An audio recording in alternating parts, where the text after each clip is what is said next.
Dans cette vidéo, je voulais vous parler rapidement du référencement de votre site internet. Déjà, le référencement consiste à faire en sorte que votre site soit vu sur internet et accessible. Et pour cela, il faut respecter certaines règles. Parmi les règles importantes, il y a la structure de vos pages, notamment la balise title, l'utilisation des niveaux de titres, donc les H1 jusqu'à H6, ou encore les attributs alt des images par exemple. Il y a bien sûr d'autres propriétés à prendre en compte. On peut également utiliser la balise méta description, et d'ailleurs vivement conseillé de le faire, et d'ailleurs on va aller la rajouter nous-mêmes dans nos pages, donc dans nos 3 pages, on va rajouter cette méta là. Donc je reviens ici dans la partie header, et je vais rajouter une nouvelle méta qui aura un name description, et on va y mettre un content, et là on va décrire notre page, donc je vais écrire page d'accueil du CV de Mathieu Gaston.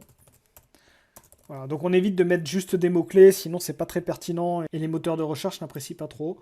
Donc il vaut mieux mettre une phrase ou une explication de ce que fait votre page. Et il faut bien sûr que cette description soit différente sur toutes vos pages.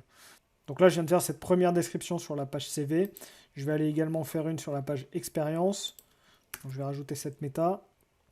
Ici je vais écrire page listant les expériences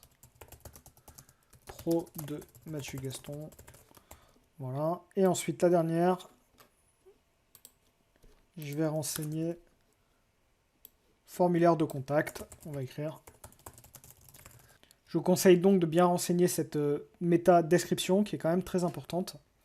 Il y a également d'autres éléments que l'on doit prendre en compte que je ne vais pas détailler ici, comme par exemple la structure des URL.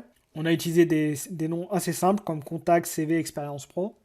Mais il faut éviter, par exemple, de mettre des espaces, des caractères un peu spéciaux dans les URL. Sur le temps de chargement également, il faudra faire attention de faire en sorte que vos pages soient accessibles de manière rapide pour vos utilisateurs.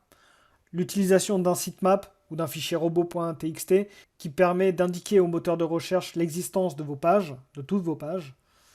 Les mots-clés, la qualité du contenu et également le responsive. C'est une liste de points qu'il faut garder en tête lorsque l'on souhaite réaliser un site et le mettre en ligne.